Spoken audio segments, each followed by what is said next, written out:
Okay. So we were learning yesterday about characteristics of a Cruz Bowl, and we're going to go on from that point. Um,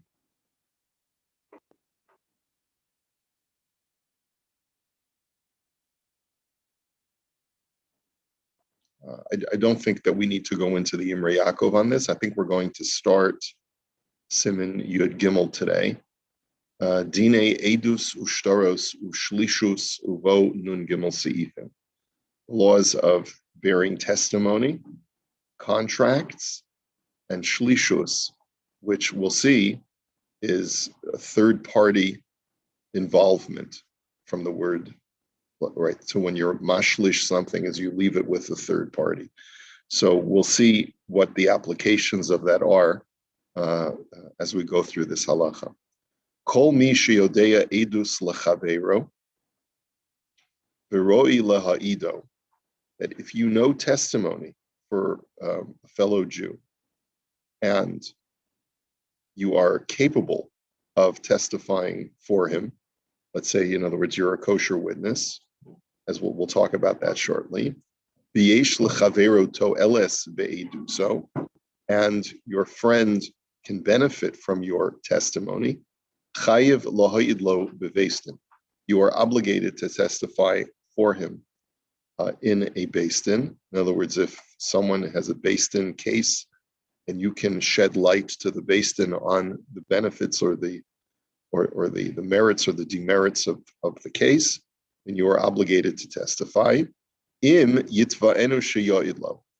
If your friend summons you to appear. Bein sheyesh eid echad imo, bein shehu levado. And it makes no difference whether there is another witness who you can testify together with, or whether your testimony is only as a single witness. Now, normally, testimony of a single witness is not enough to turn the beis din's sort of process into making a decision based on one witness's testimony, that we know. But it certainly does have benefits even when beis din hears from one witness, as we'll see. Mikol makom, eid echad lo ya'id ela b'davar shebimamon, shemevi lidei shavua. Oh, so he says, however, if you're one witness, you should only testify for financial cases, because one witness's testimony on financial cases can coerce the other side to take an oath. Oh, b'davar iser lahafrish me iser. Or if your testimony will help someone stop doing a particular avera, to prevent another Jew from sinning, you're allowed to testify even as one witness. Aval im kfar na'asa ha'isur lo ya'id. But if the prohibition was already, the avera was already committed, and your testimony, therefore, has no practical ramifications other than tattletaling that somebody did something prohibited, so then you should not testify. Now, we'll see how this has applications even outside of beis din as well. Okay? Ve'eno ela kimotzi shemra al chavera. And all you're doing is slandering your fellow Jew. She'ed echad eno ne'eman lahanish adam al piv. Because after all, one witness's testimony is inadmissible to administer any kind of punishment, right? Shenemar lo yakum eid echad b'ish l'chol avon v'gomer. As the Torah says, that one witness cannot be admissible to administer punishment for sin. Avol shnayim chayavim lahayid sheya'anishu ha'adim al avera she'avar. But if there are two yiddelach, kosher witnesses, who saw a guy eating a cheeseburger, then when beis din can administer punishment for eating cheeseburgers, they are obligated to go to beis din and testify. We saw Yankel eating a cheeseburger, and the beis din would summon Yankel to come to beis din, and they would give him lashes. They would give him 39 lashes for eating basar b'chalav, right? If it was a kosher cheeseburger, if it was in other words, if the meat was kosher. If the meat wasn't kosher, there's a possibility that he would not get lashes for it. Yeah. What's that? No. He said there is an opinion that suggests that nevela, non-kosher meat that was not slaughtered properly, that when it's cooked with milk, you don't get malchus for it. You only get malchus for real kosher basar cooked with challah. So it's just the avera of eating treif meat. So he could get malchus if they testify that he ate a hamburger from McDonald's. That would also give him lashes, right? But not because of basar b'chalav, but rather because of eating treif. So let's just finish the text. Why are they obligated to testify if they know that their testimony will result in lashes for this guy and based in? Because that's a positive commandment in the Torah. As it says, Uviar tahara mikirbecha, right? As it says, you shall remove the evil from your midst. That is the obligation of every Jew, to uproot evil from the communal midst. And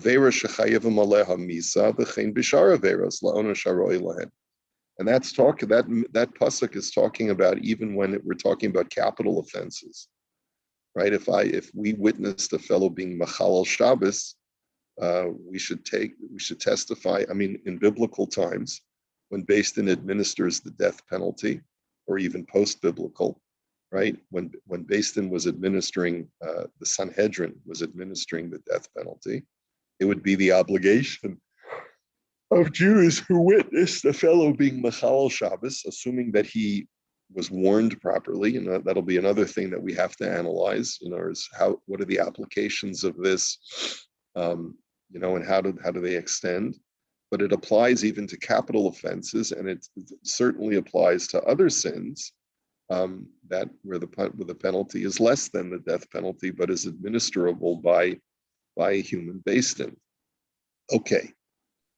So, Rabbi, not to get off on a tangent, but I'm just not clear about the milk and meat versus treif meat. Do they have different punishments for consuming? I think they both get malchus, if I'm not mistaken. So you're no better off by eating McDonald's hamburger than a kosher burger with cheese. It's just a different avera. Well, there are times when you commit a multiple sin. So there are times when you would get 2 sets of malchus. The question is, eating a McDonald's cheeseburger, does it get you 1 set of malchus or 2 sets of malchus? Oh, I see. Okay, that's where it would come in. Yeah. And I guess we're going to get into this, but you may not know that there's a second witness, but there is one. So you think you're a singular witness, but someone else saw the event as well. So should you restrain from giving testimony because you think you're alone? And that is a very good question. I guess we'll have to wait and see how this applies in real life. Yeah. Okay. So let's take a look at the Imrei Yaakov. Kol misha yodea v'chulei.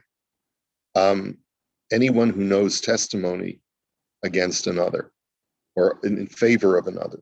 V'im toein ha'ed she'eno yachol laha'ed kevin.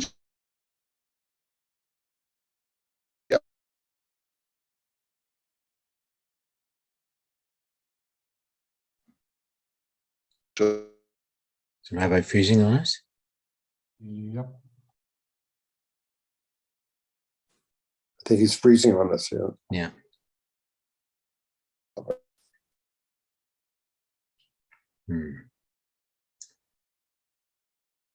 I was debating going in person this morning. You know this fellow.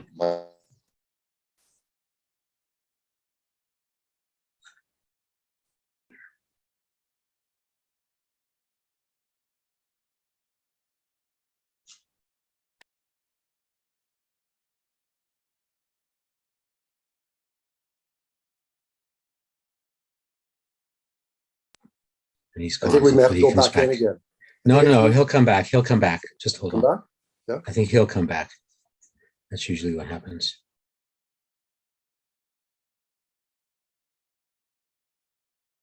Shana Tova to the gentleman I didn't see before, or since Rosh Hashanah. It's nice to see you, Izzy. Nice to see you too, Paul. Ron? Ron, I think I've seen. Everybody? Shmuel? Oh, here he comes. Here comes Ron. Rabbi, you froze for a bit. I I presume you know. know. I'm sorry about that. Temporary. Not that temporary. Just on the word temporary, we froze. No temporary. Wishful thinking. John Shimon was driving one day and did a hit and run, damage to his property, drove over his azaleas. And Ruvain is frantic. He comes out one day, he doesn't see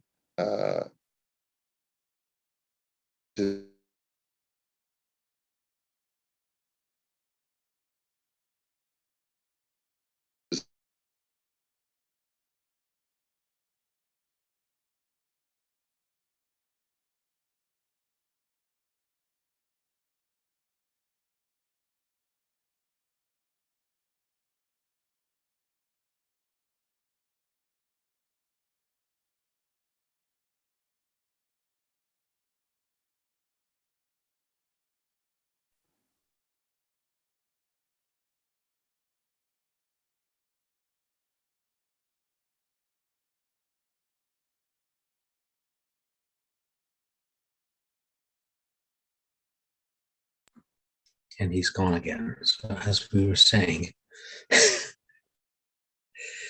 Oh dear.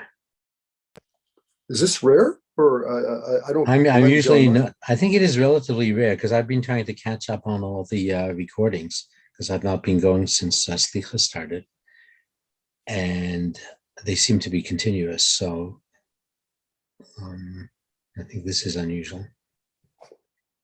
Well, he's going to stop at 20 after. It's, Right. right. Yeah, that's why I didn't go in because I'm not working today because federal employees get today off for Truth and Reconciliation Day. Believe it or not, I don't know.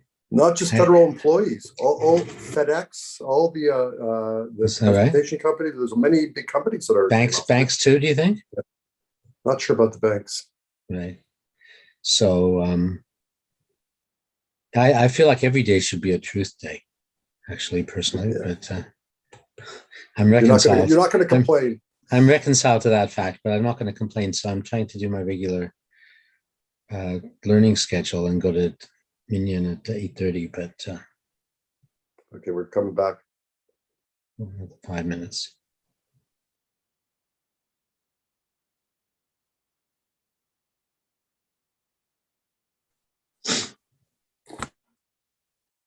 Sorry, fellas.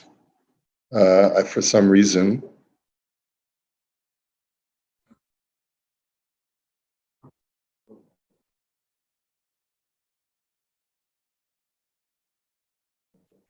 Okay. For some reason, it's just, it's not cooperating. Unstable today, it seems like. Yeah. Anyway, can everyone see the screen? Yeah, we're good now, Rabbi. Okay. So anyway, Levi saw the whole thing, but when you ask him to come to Beis Din, he says, "I'm sorry, I can't testify against my friend Shimon. He swore me to secrecy.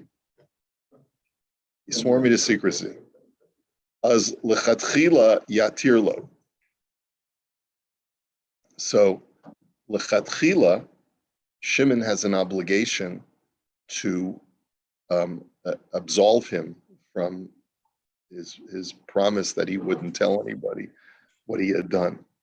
Because Shimon was drives over Reuven's azaleas, and he says to Levi, who he sees walking the dog, he says, "You got to believe me, I didn't mean it.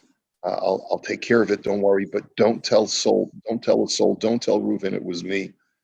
And Reuven says to him, "I need you to testify." He's denying it. And so then at that point, Levi has an obligation to go to Shimon and say, you need to absolve me of my promise that I wasn't going to tell anyone, because now I'm being called to testify against you in Beis Din. Aval im hanal eno rotza. But let's say Shimon says, how could you do that to me? You promised me you wouldn't tell anybody. O she'eno kan, or he's not around, az lo ichbas lan b'havtachasa. Then his Shimon's promise, or Levi's promise to Shimon, is insubstantial according to halacha. The Beis Din goes on love sheyoma, and the Beis Din can compel Levi to testify. De'ein biyado lichbo do so, because Levi has no right to withhold his testimony if he knows that he can help another Jew recoup his loss. Avalim nishba mamish b'din shvur shelo legalos l'shum adam b'zeh yesh chilukim ba'ayin betumim. But if it was mamish, Levi took an oath to Shimon that he would not reveal, right? In other words, it was a formal oath. So then there are poskim who deal with how to sort of remove the oath off, to absolve him from his oath. But the bottom line is that, of course, you're not allowed to collude with somebody else to deprive someone else of their money. Just because he's your friend and you don't want to get him in trouble is not sufficient basis for you to withhold testimony from the Beis Din. I mean, you can imagine this happening in school, where the school property is destroyed, and one kid says to the other, "Don't tell the principal," right? And right, so there could be real life applications to this. This is the halacha. If you know edus that will help another person recoup his losses, you're obligated to notify the Beis Din. And the next Imrei Yaakov just has two words, lechavero, if you know testimony for your fellow. This is la'afuke l'nachri. You're not obligated to testify on behalf of a non-Jew. Obviously, there's issues of darkei shalom, keeping the peace, and doing the right thing, but your obligation from the Torah standpoint is not as powerful as it is for a fellow Jew. There's also a whole question as to whether the word nachri over here means an idolatrous non-Jew, or does it just mean, or does it mean any non-Jew, as we've discussed many times before. Okay, so I think with this we will hold it for today. We will continue Be'ezras Hashem on next week, Monday, and have a wonderful Shabbos. I hope you all come to my Shabbos Shuvah Drasha. I hope to see you there. It'll be at 5:35 Imrei Hashem tomorrow afternoon.